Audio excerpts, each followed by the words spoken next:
Party పట్ల నాయకత్వం పట్ల ఉన్న కమిట్మెంటే వారికి అన్ని హోదాలను తెచ్చిపెట్టింది. వారిని మనమందరం స్ఫూర్తిగా తీసుకోవాల్సిన అవసరము ఉన్నది. సభలో సమస్యల్ని వ్యూహాత్మకంగా ఎదుర్కోవాలి అని అంటే రోసయ్య గారిని గుర్తు తెచ్చుకోవాలి అని అంత బలంగా వారి ముద్ర చట్టసభల మీద వేసినరు. అలాంటి రోసయ్య గారి వర్ధంతి కార్యక్రమంలో చాలామంది మిత్రులను, ఎందుకంటే 2007 నుంచి 2014 వరకు రాష్ట్రంలో భిన్నమైన పరిస్థితులు, 2014 తర్వాత 2 రాష్ట్రాలుగా అవతరించిన తర్వాత చాలామంది మిత్రులను కలుసుకోలేకపోయినాము. ఈరోజు మిత్రులందరినీ కలుసుకోవడం, ముఖ్యంగా ఆర్యవైశ్య సమాజానికి నేను ఒక విశ్వాసాన్ని, నమ్మకాన్ని ఇయ్యదలుచుకున్నాను. ఈ రాష్ట్రం యొక్క ఆర్థిక ఎదుగుదల మీ చేతుల్లో ఉంది. ఈ రాష్ట్రం రాణించాలి,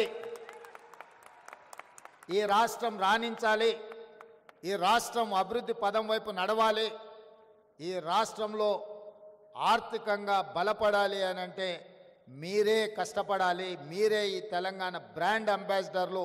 ఈ తెలంగాణ ఆర్థిక రంగంలో రాణించాలి అంటే మా ఆర్యవైశ్య మిత్రులు ఇంకా 1 గంట అదనంగా పని చేయాలి. ఈ పని మీకోసం కాదు, ఈ రాష్ట్రం కోసం చేయాల్సిన అవసరం ఉంది. అందుకే రాష్ట్రం ఆర్థిక రంగంలో రాణించాలి అని అంటే మీ అందరూ ముందు బాగానే ఉండాలి. మీ వ్యాపారాలకు ఎలాంటి అనుమతులు కావాలన్నా ప్రభుత్వం వైపు నుంచి ఎలాంటి ఇబ్బంది లేకుండా చూసే బాధ్యత నాది. అదేవిధంగా రాజకీయాలలో కూడా ఆర్యవైశ్యులకు తప్పకుండా పార్టీ సముచితమైన స్థానం ఇస్తుంది. కోమటిరెడ్డి వెంకటరెడ్డి గారు నా చెవిలో చెప్తున్నాడు, మనము ఆర్యవైశ్య మిత్రులను ప్రభుత్వంలో కూడా భాగస్వాములను చేయాల్సిన అవసరం ఉన్నదని, తప్పకుండా మీ అందరి మనసుల్లో ఏముందో అది కోమటిరెడ్డి వెంకటరెడ్డి గారు నాకు చెప్పినరు. తప్పకుండా అధిష్టానం దృష్టికి ఈ అంశాలను నేను తీసుకువెళ్తా. అదేవిధంగా రోసయ్య గారి విగ్రహం ఉండాలి అని మిత్రులు ప్రస్తావించరు. 100% రోసయ్య గారు ఒక సందర్భంలో వారు ముఖ్యమంత్రిగా ఉన్నప్పుడు చంద్రబాబు నాయుడు గారితో కలిసి నేను వారి ఇంటికి వెళ్ళిన ఒక రిప్రజెంటేషన్ తీసుకెళ్ళి వారితో మాట్లాడుతూ ఆ రోజు తెలంగాణ ఉద్యమానికి సంబంధించిన అంశాలు ప్రస్తావనకు వచ్చినప్పుడు రోసయ్య గారు ఒక మాట చంద్రబాబు నాయుడు గారికి చెప్పారు, చూడయ్య చంద్రబాబు, నాకు చీరాలలో అక్కడ ఏమీ లేదు, 50 సంవత్సరాల క్రితం అక్కడ ఉన్నది అమ్ముకొని హైదరాబాద్కు వచ్చి అమీర్పేట్ ప్రాంతంలో ఇల్లు కట్టుకున్నా. నేను హైదరాబాదు వాడినే తప్ప నాకు ఆ రాష్ట్రమా ఈ ప్రాంతమా అని లేదు, 2 ప్రాంతాలు నాకు సమానమే, నేను హైదరాబాద్ వాడిని అని చెప్పిండు.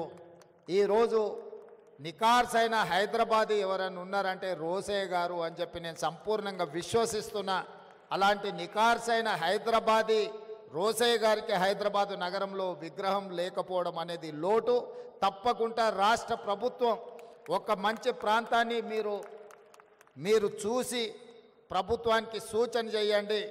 మా ఆర్ఎండ్బి శాఖ మంత్రి కోమటిరెడ్డి వెంకటరెడ్డి గారికి ఏ ప్రాంతంలో రోసయ్య గారి విగ్రహం పెడితే బాగుంటుందో ఒక ప్రాంతాన్ని సూచన చెయ్యండి. తప్పకుండా రోసయ్య గారి రాబోయే 4వ వర్ధంతి లోపులోనే రోసయ్య గారి విగ్రహాన్ని మనం పెట్టుకుందాము.